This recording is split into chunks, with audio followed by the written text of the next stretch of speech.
As is the tradition of this community, in such moments, we begin our worship today acknowledging the loss of two treasured members of this community and one treasured citizen of our nation. Last week, on Monday morning, Julia Thoron, a member here for well over 4 decades, passed away in Highland Hospital in Oakland after a stroke. She was surrounded on Sunday when I visited with family and friends and laughter and words of appreciation. Her warmth and intelligence were both overwhelming, and so was her strength and leadership, including with her husband in the national leadership of PFLAG and the fight for freedom to marry. A celebration of her life will take place here on September 28th at 10 a.m. We also found out yesterday that on Wednesday, beloved member and Unitarian Universalist minister Fred Rabideau was found dead in his kitchen, though he had been in fine spirits and seemingly doing fine earlier that morning. Fred was ordained in this church, and in recent years, he was an active member of our chaplains, offering his gift of a listening heart, his gentleness and loving presence to so many. His family is discussing a memorial service, but no date has been set yet. Finally, we are extinguishing a candle too in honor of Jesse Jackson, who passed away on Tuesday. Committed advocate for the poor, for civil rights, and voice for human rights. At one point, famous also for a racial slur against Jews that was spoken on the campaign trail. But he also famously modeled a full and public apology. So he modeled humility and growth as a leader. For so many reasons, we witness this morning with heavy hearts the passing of such beautiful people who did so much good in this world and who were beloved by this community.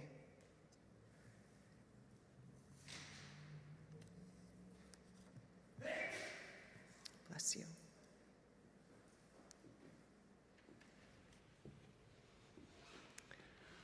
So good morning. It's lovely to be with all of you on this special Sunday.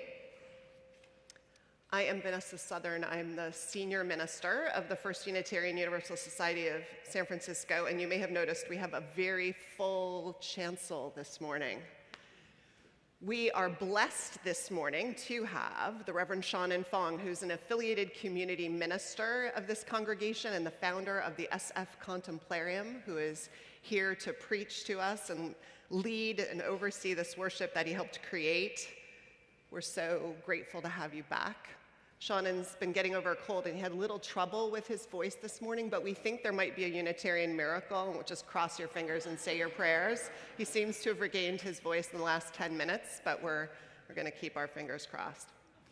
And we have Sam King, our worship associate, and Lori Lai, who is also going to be one of our reflectors this morning and a co-creator of this worship service. We're so grateful to have everybody here. We're thankful also, as you all got a preview, of Haruka and Yuki Ota, who are back with us playing their cellos this morning. We're so grateful to have you both here. Thank you.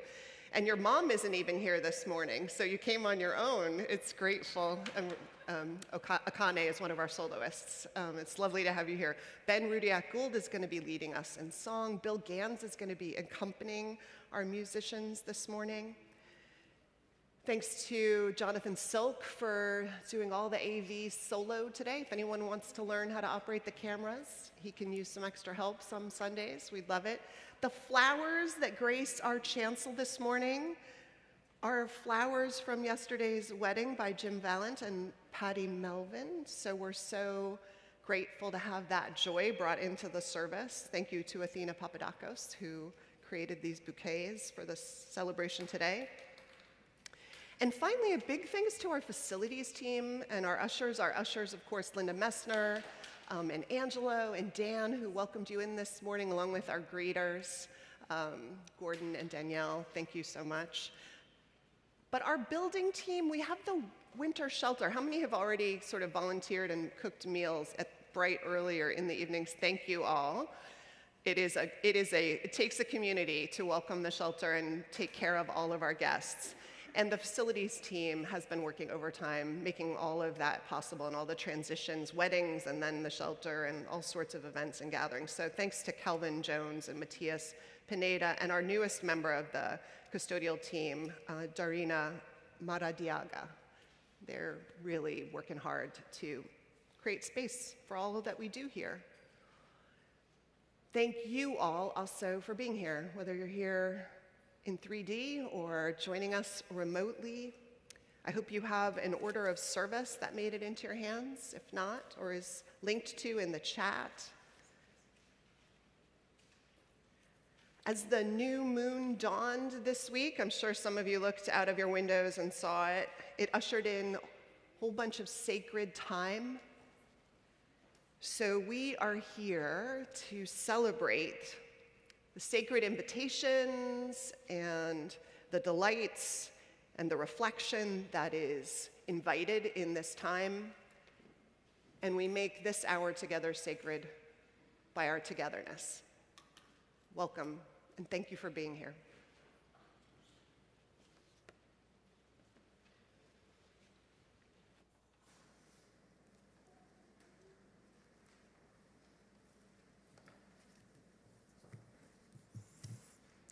I was just thinking about when I could have my next sip of water.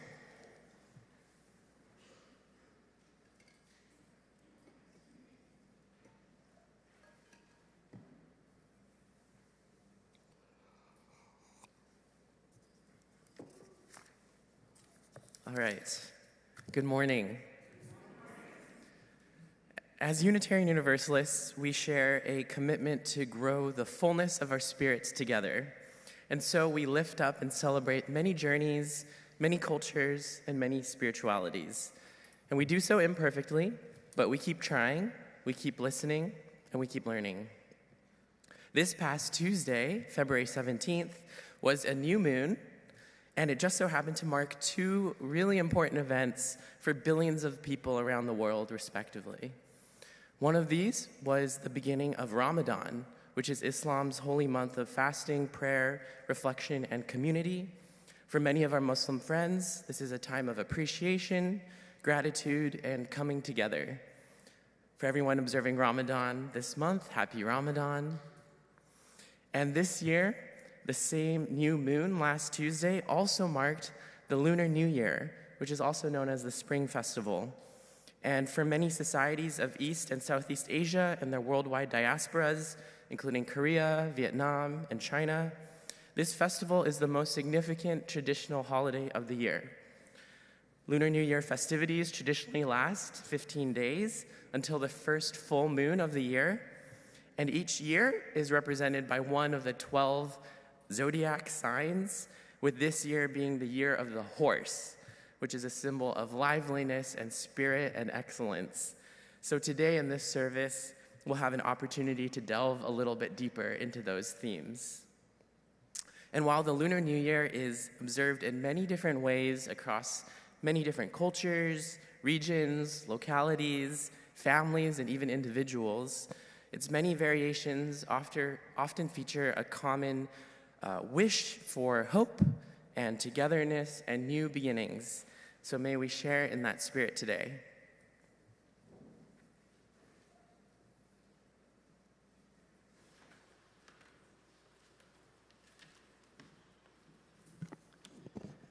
Now is the time when we light our chalice, the symbol of Unitarian Universalist faith. If you are following along at home and have a chalice of your own, please feel free to light it now. Now, please say with me the words of our chalice lighting printed in your order of service. We light this chalice for the light of truth, the warmth of love, and the fire of commitment. We light this symbol of our faith as we gather together. Now please rise in body or spirit and take out your gray hymnals. Turn to hymn 298, Wake Now My Senses.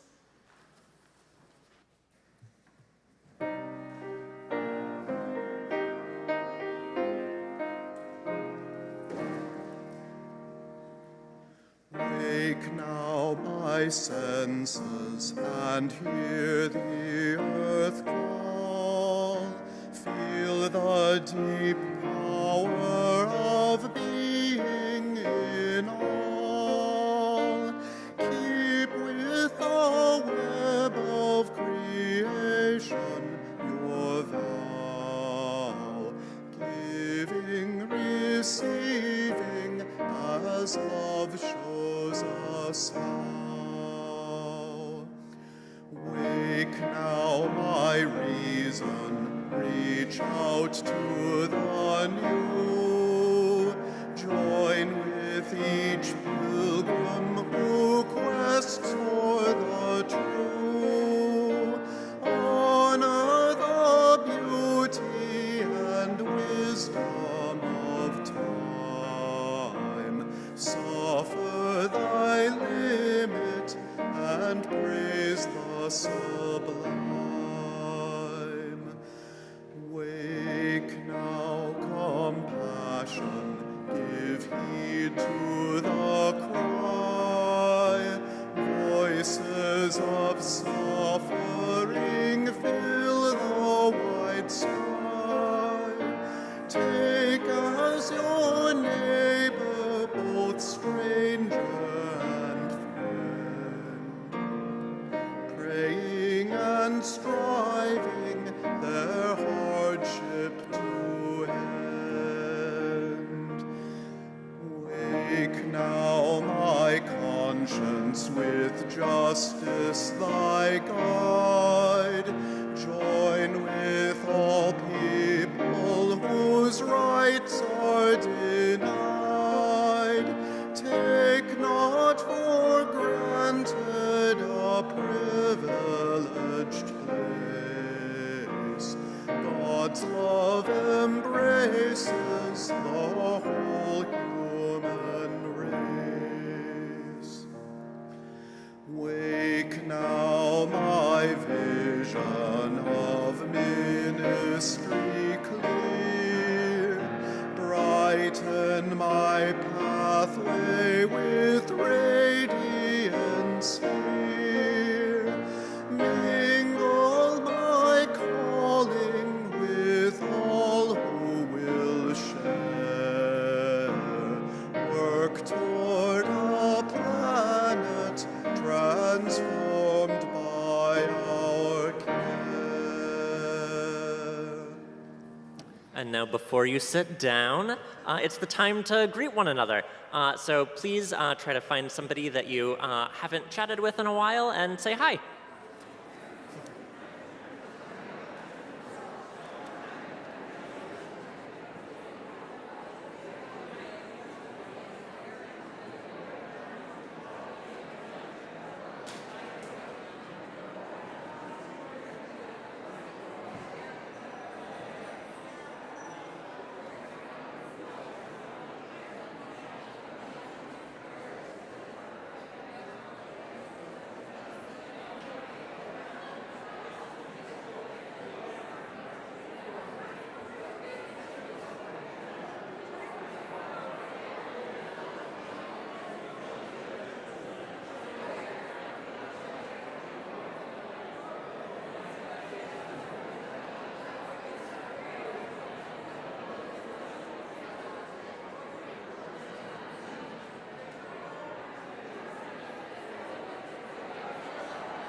Wake now to Lori, you're doing the story.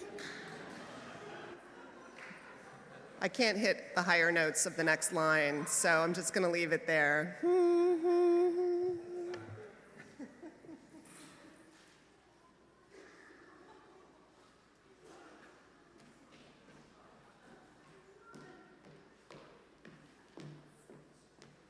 So this is the time for the story for all ages.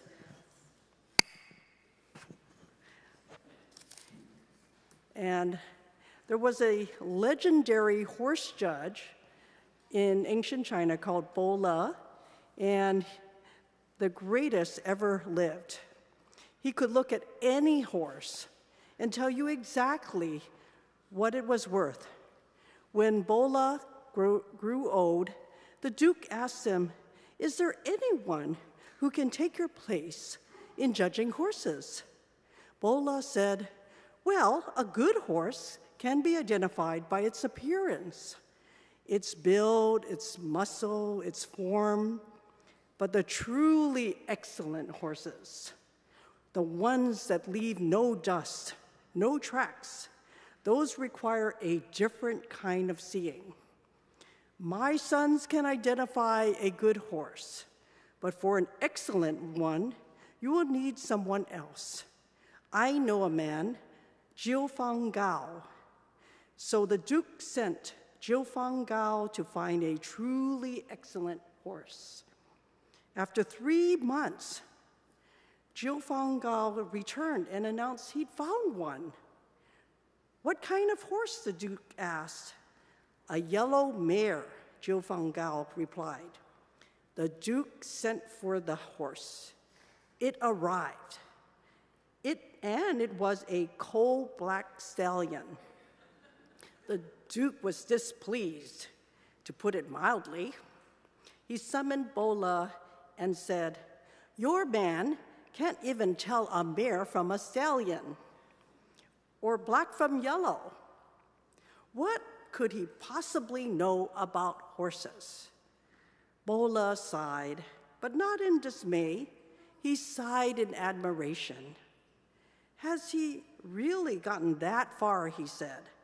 "This is exactly what makes him 10,000 times better than me. What Jiu Fang Gao sees is the inner spirit of the horse. He grasps the essence and forgets the surface.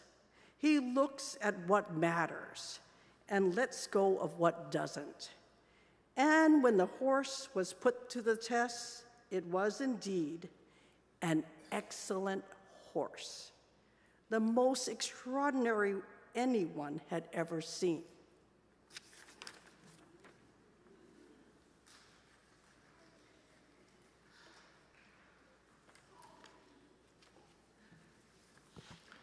Now is the time for our unison covenant. A covenant is some of the promises that we make to each other as a community. You can see the words in your order of service. Love is the spirit of this church, and service is its prayer. This is our great covenant, to dwell together in peace, to seek the truth in freedom, and to help one another.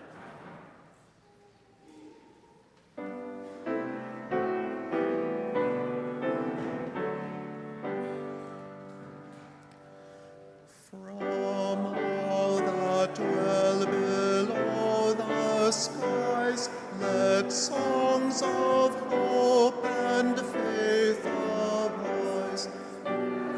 Peace, goodwill on earth be sung through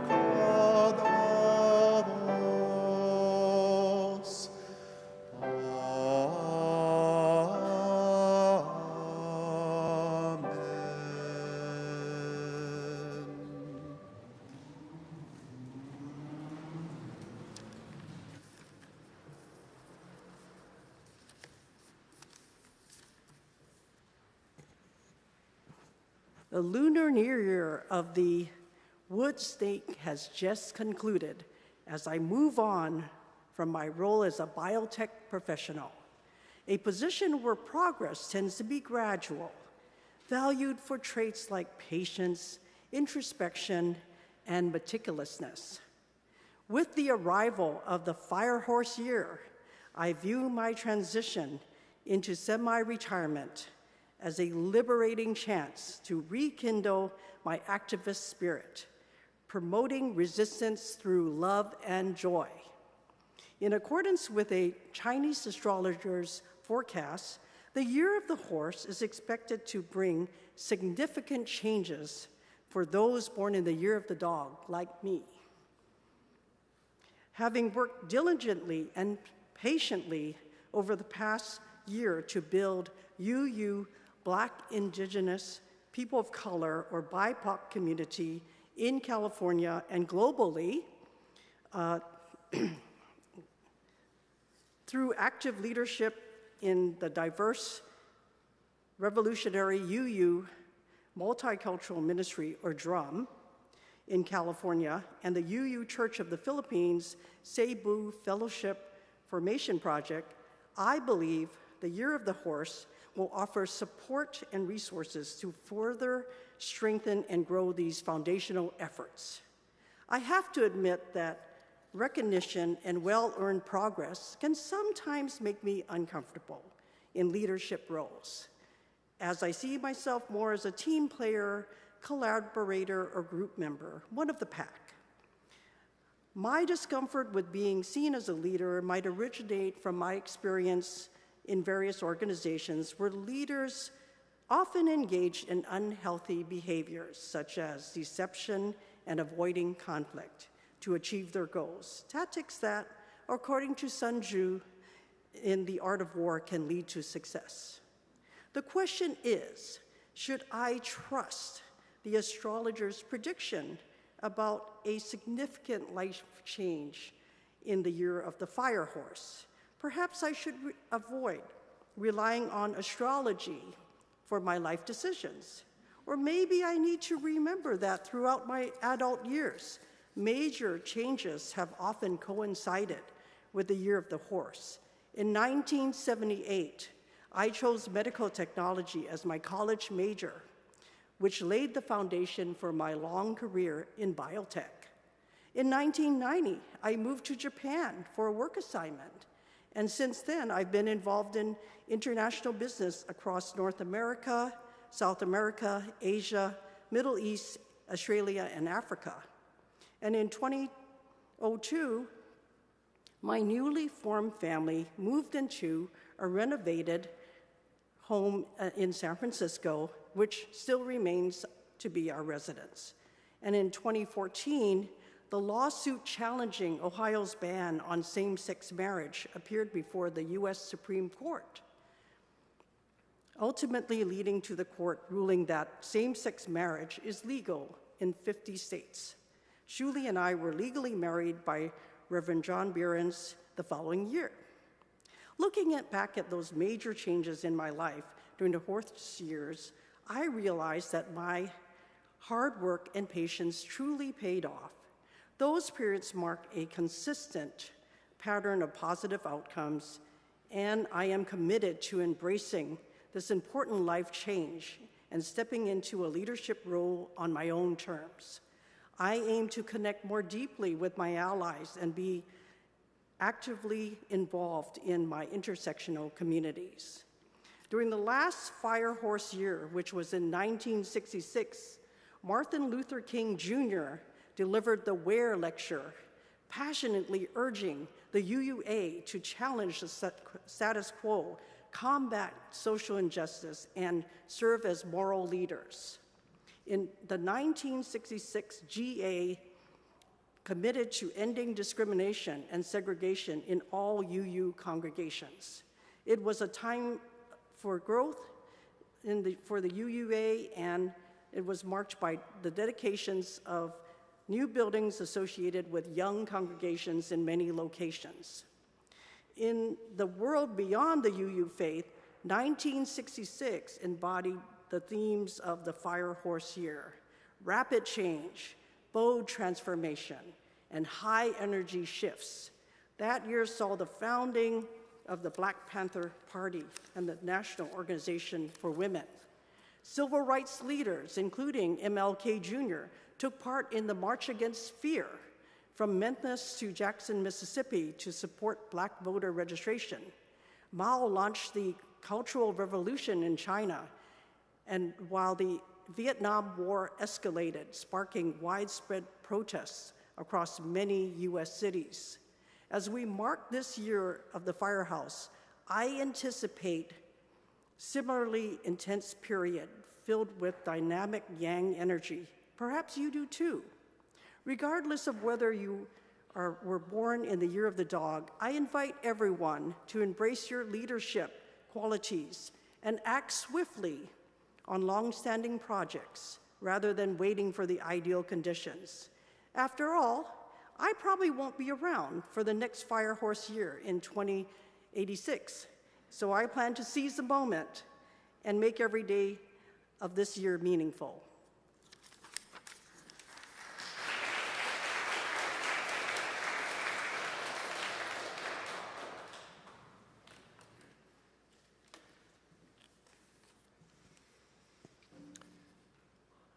With civil rights seemingly under attack from all angles, today's offering goes to support one organization that has been on the front lines fighting for civil rights, the Asian Law Caucus.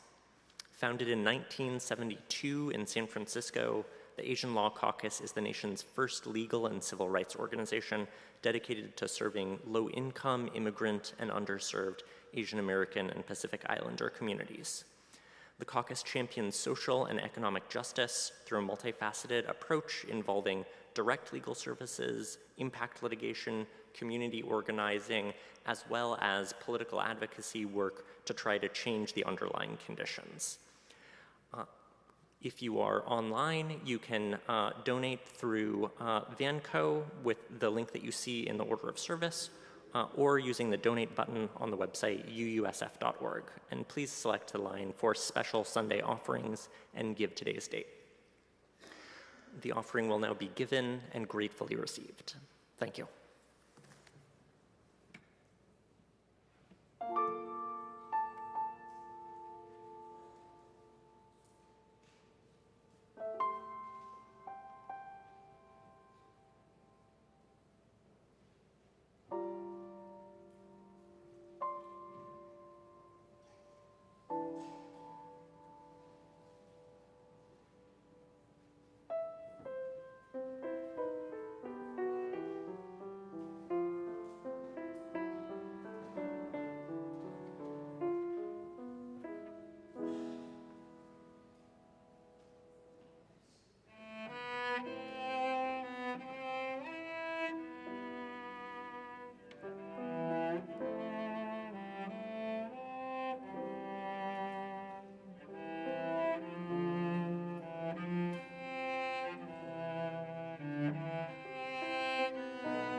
Thank you so much, Yuki.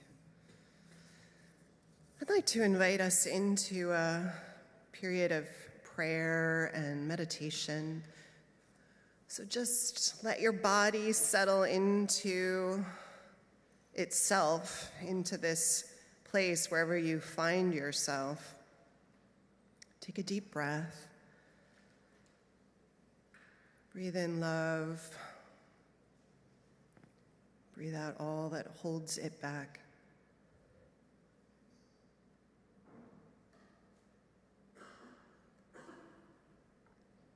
Spirit of life and love, ground of all being. Here we gather in the headlong tumble of our lives, in the space between one week and the next. Here we gather, too, at the threshold of a new beginning, a new moon, one that for billions of people and for millennia has been marked as a special time of ritual celebration, carved out for reflection and observance.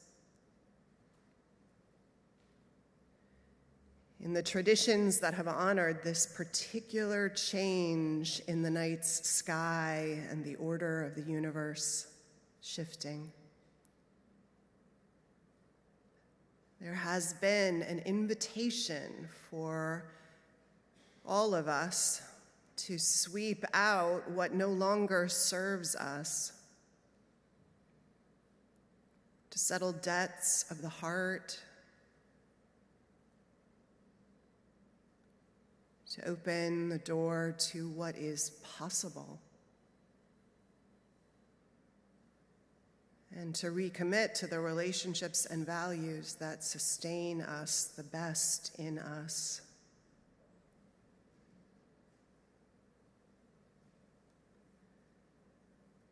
And this year especially, we are invited to figure out what it means not to stay comfortable but ready for transformation. So we ask, at this threshold, what in my life is ready to be released?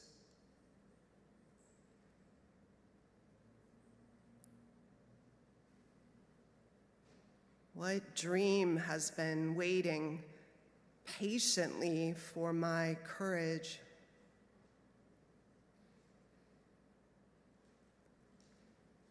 Where and in what ways am I being called to ride swiftly and with intention into my own and the world's best becoming?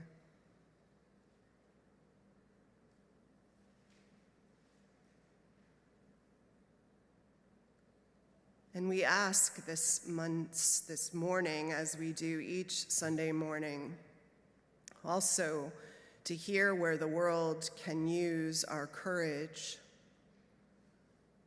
where we are meant to lean in with our gifts and our heart to places of moral entropy or entrenched patterns of hurt,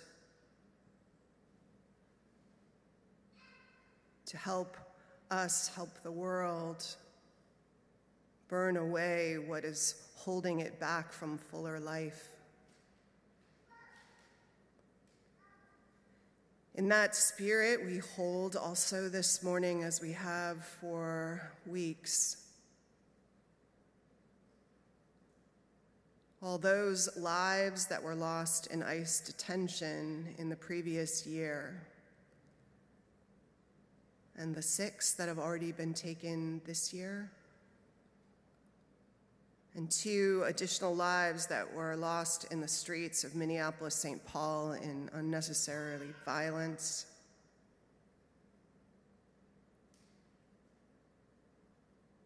May the spirit of all of these people be held in love, and their families too. May our nation's conscience be pricked and awakened. Collectively, may we be moved to action and everything that affirms that human life is worth more than any ideology. And rule of law is not a suggestion, and that our lives, we know, will be judged by the love we gave life to and also how we eased the tides of human suffering while we had the chance.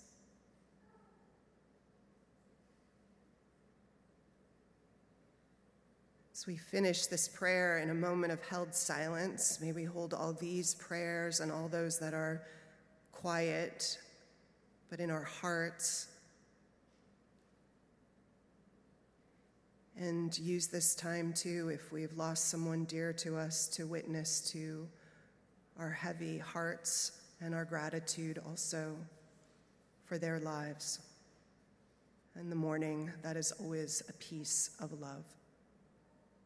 I invite us into shared silence.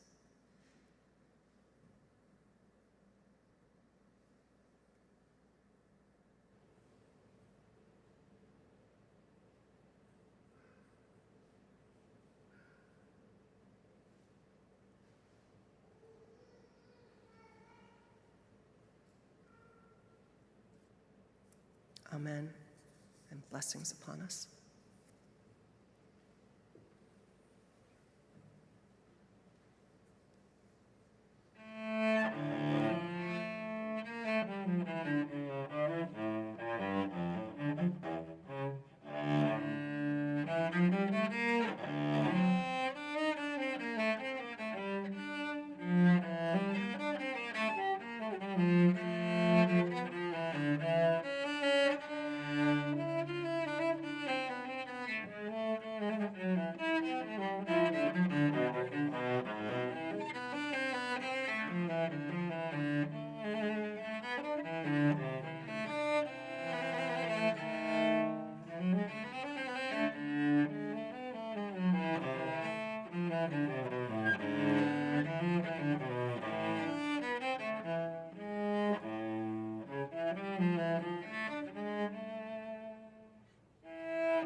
Gongxi, Gongxi, happy year of the horse. The horse across cultures is a symbol of excellence, speed, power, grace, endurance. As the Bola story that we heard earlier reminds us, the horse is a symbol that can represent the very epitome of what a living being can be. And there's something fitting about welcoming the year of the horse right now in this season of new beginnings, because the question the horse puts to us is one we often ask ourselves at the turn of a new year. What does it mean to be excellent? What does it mean to live a truly good life that we aspire to? And I think for most of us in this room, the answer comes fairly naturally. What makes a human life excellent is not wealth or fame or power or material goods. It's something deeper. It's our character. Or to use an older way of saying it, it's our virtue. It's the kind of person we are. Our courage, our integrity, our compassion, our wisdom. This is what the ancient Chinese called de, moral power. It's what the ancient Greeks called arete, the inner excellence that makes a life genuinely worth living. Across cultures and millennia, wise ones arrived at the same deep conviction. What matters most is not what we achieve, but who we are. And this, naturally, is what this season of new beginnings is for. Yes, it's the Lunar New Year, but also it's a time in our local natural world here in the San Francisco Bay Area when it undergoes renewal and rebirth. After a long period of rain and the deep watering of the soil, now is a time of lengthening daylight and the germination of seeds. The Chinese philosopher Mencius had this image. He said that every human being is born with moral sprouts called duan, these budding capacities for kindness, for conscience, for consideration, for wisdom. And if you've been outside in San Francisco lately, you've seen things actually sprouting right now. New green that's pushing up through the soil, the first signs of spring. And so fittingly, this is the time that we affirm the sprouts of our own capacity for virtue.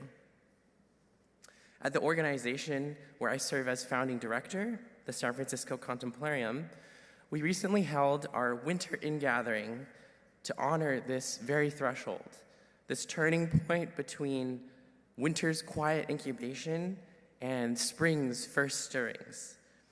We gathered for an afternoon of reflection and connection, working with this idea that the rainy season has been a time for rooting and quiet preparation and gestation beneath the soil, and that now as daylight grows, as days grow longer, something new is ready to germinate.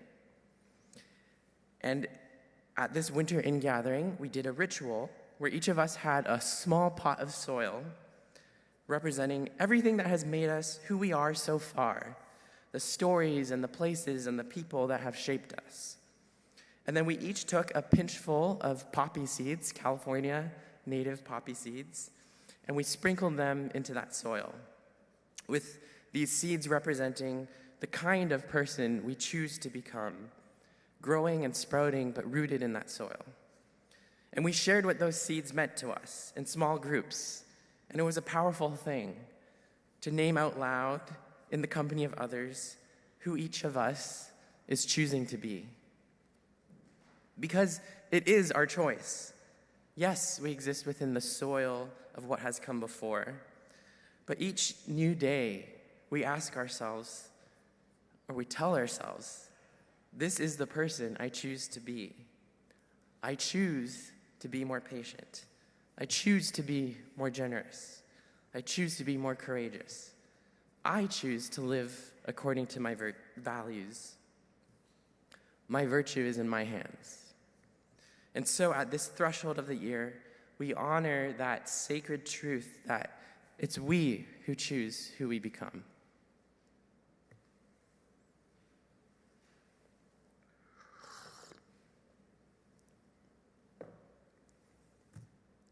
And yet,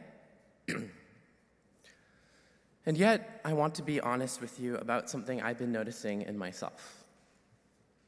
Over these past few years, living through what we've been living through, the cruelty being enacted at the highest levels of power, the daily assaults on the dignity of the most vulnerable, the sheer relentlessness of it all, I've noticed something that troubles me. It's not just that the world around me feels more broken, it's that I can feel that brokenness working on me on the inside. I notice myself becoming more cynical than I used to be, than I want to be, more reactive, quicker to write people off. I catch myself doom scrolling for an hour when I meant to spend 10 minutes. I notice my compassion narrowing, feeling it strongly for people I agree with and struggling to extend it to people I don't. I find myself reaching for contempt more easily than I used to, or find myself responding to cruelty with cruel feelings of my own. I don't think I'm alone in this. I think many of us, if we're honest, have felt something similar. Not a dramatic moral collapse, nothing so obvious as that, but something more like erosion, like a slow wearing down, a gradual coarsening that happens despite our values, despite our intentions, despite our resolutions in the new year. And so this is what seems incomplete when we say we choose who we want to be. That sometimes the talk of character or virtue seems to imply this idea that virtue is simply a personal project, a matter of individual willpower and commitment. Because if that were the whole story, then a demoralizing environment shouldn't be able to degrade my character. I should just be able to decide to be compassionate and stay compassionate, regardless of what's happening around me. But that's not how it works. Not for me, and I suspect not for most of us.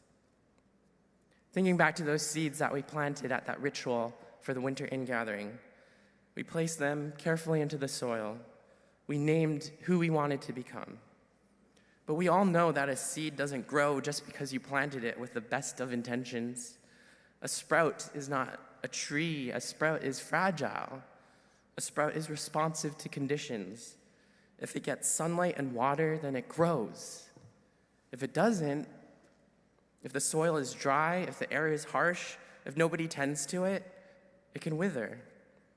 Not because it wasn't real, but because it needed something that it didn't get. Mencius's moral sprouts are the same. Those capacities for virtue and character are real. They are in us. But they're not invulnerable. They need tending. And the truth is that the world we are living in right now is not a world that tends to our moral sprouts. It's a world that in many ways deprives our spirits of water and sunlight. So here's a contradiction I find myself in, and maybe you do too. On the one hand, I believe that I have agency in who I become, that I can live into my qualities of character and virtue. But on the other hand, I can feel my own moral capacities being worn down by conditions, by a world I didn't choose and I can't fully control. If virtue is a personal project, I should be able to do it alone. But I can't. And I suspect most of us can't either.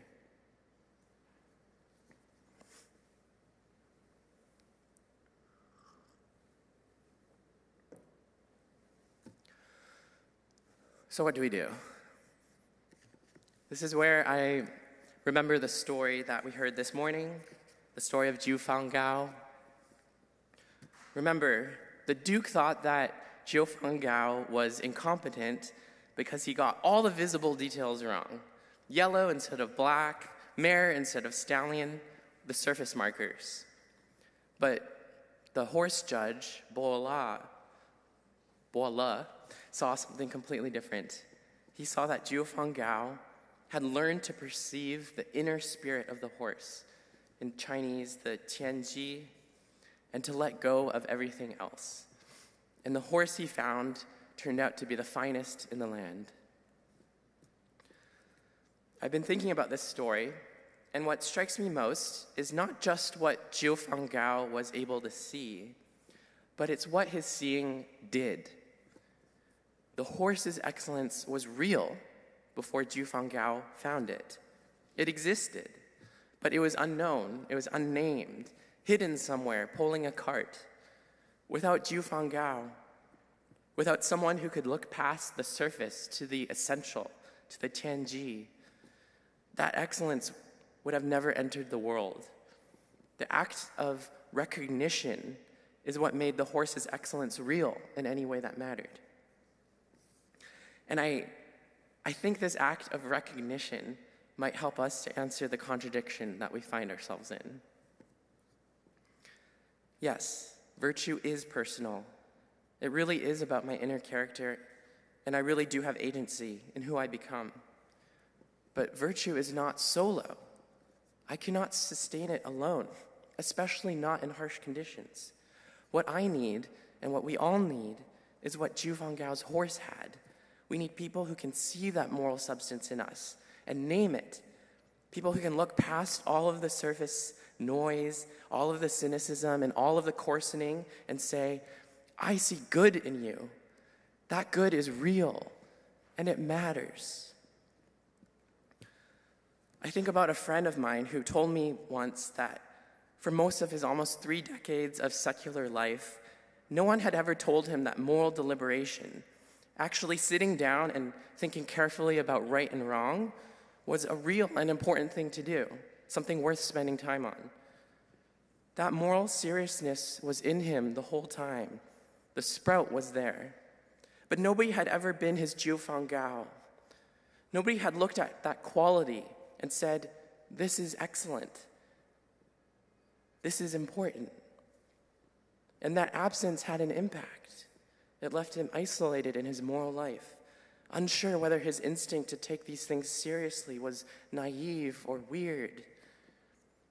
When someone finally names it, when someone says, this matters, and the fact that you care about it is genuinely good, that changes something. Not because it puts something new into him, but because it recognizes what's already there. And that recognition is what helps it to grow. I think this is what we owe each other, especially now, especially in a world that doesn't water our sprouts. We owe each other the Jiu Fangao kind of seeing, the deep seeing, past the cynicism, past the reactivity, past all those ways that we've been coarsened, to the moral substance that is still in us. And not just seeing it silently, but naming it, saying it out loud. You were kind, and I noticed. You chose integrity when it cost you something, and I saw that. You extended compassion to someone who didn't make it easy to do so, and that matters. Yes, it can feel corny to say these things, but this is the mechanism by which virtue, by which goodness survives under hostile conditions. Mencius's sprouts don't need a perfect world. They don't need a political paradise. They need a Jiu Fangao. They need someone who sees them and tends to them. And we can be that for each other.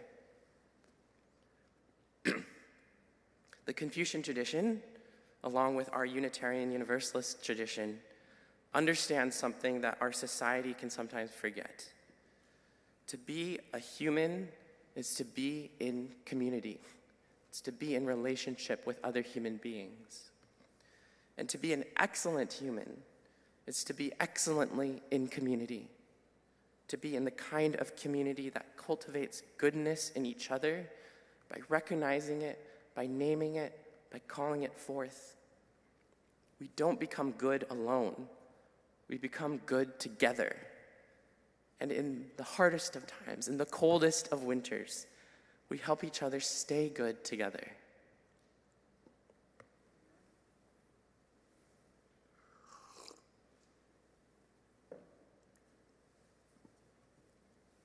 At the end of our winter ingathering at the San Francisco Contemplarium, we did a final ritual.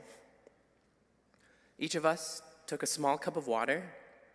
Each of us spoke into it, a gift that we bring to the community, a quality of ours that we offer to those around us. Patience, understanding, commitment. And then one by one, we poured our water into a large shared vessel in the middle of the room. And then, from that communal vessel, filled with everyone's gifts, we each drew the water to water each of our own individual pots and poppy seeds. It was such a simple act, but I found it moving because that's exactly it. That's exactly what we're meant to do, isn't it? The water that helps your sprout grow doesn't come from you alone. It comes from the people around you, from their seeing, from their naming, from their gifts poured out and offered. And your water, in turn, is part of what helps someone else's seed to grow. We tend to each other. That's how the sprouts survive. So here's my invitation on these first days of the year of the horse. Yes, set your aspirations for this year. Yes, recommit to the person that you want to become. Personal agency, your capacity to choose who you are, is real and it matters and it makes a difference. But don't try to do it alone. Look for the moral substance in the people around you, the quiet courage, the stubborn integrity, the compassion that persists. And when you see it, say so. Be someone's Zhou Fang Gao this year.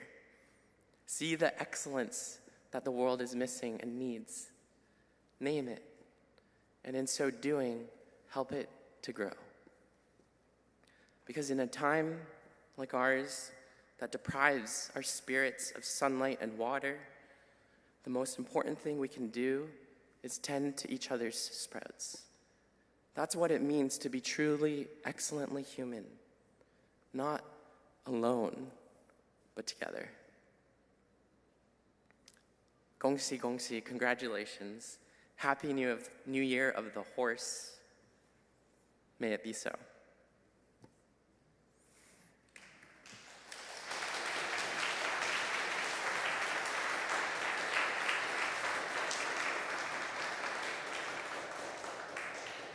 And may it be so as we rise in body or spirit to sing hymn number 6, Just as Long as I Have Breath.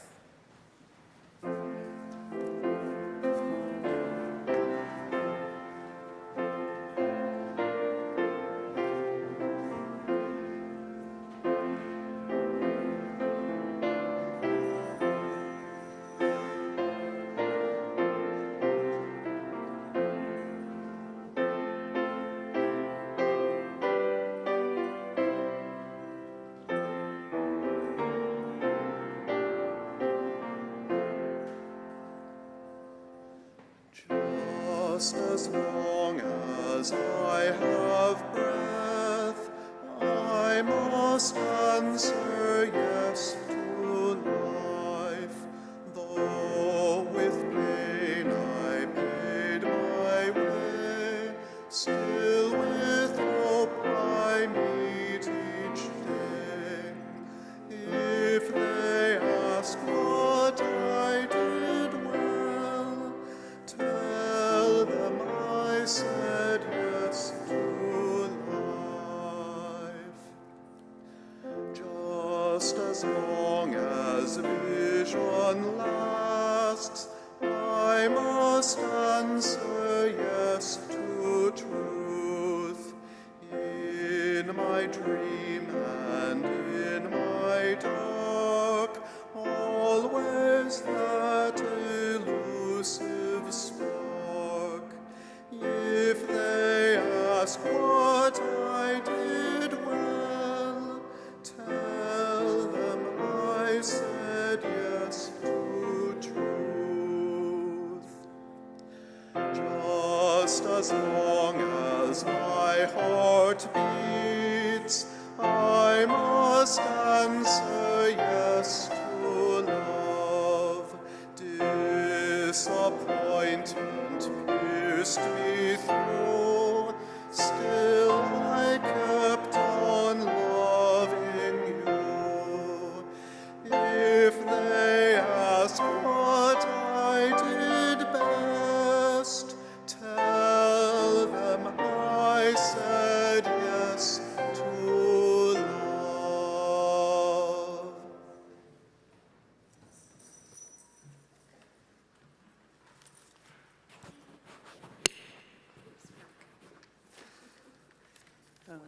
Okay.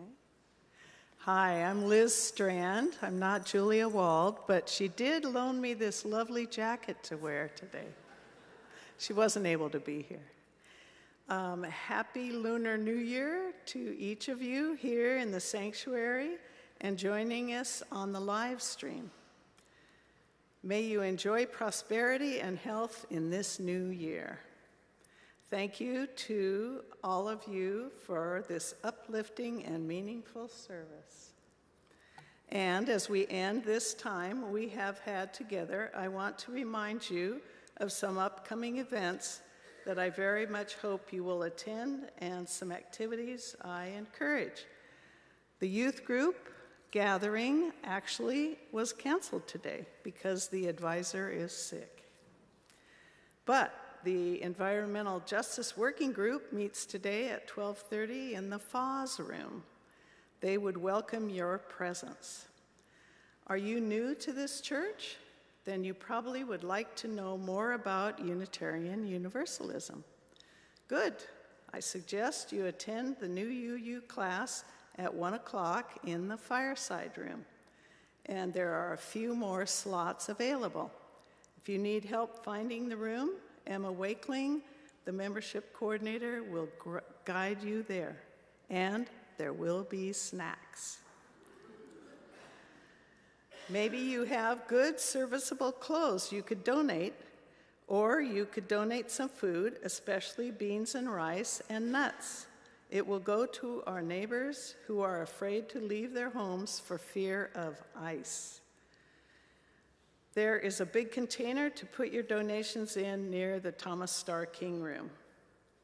And now, after the postlude, let's go to coffee hour so we can plan together how to make this a more just society.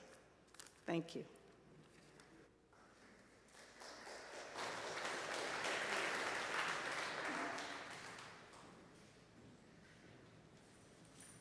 Now we extinguish our chalice, but carry with us the light of love into the coming week until we meet again.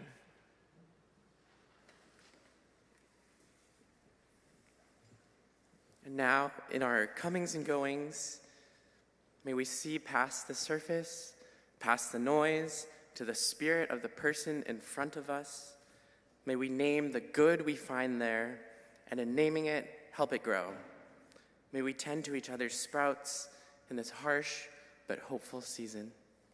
Gongxi, gongxi, and blessed be. Amen.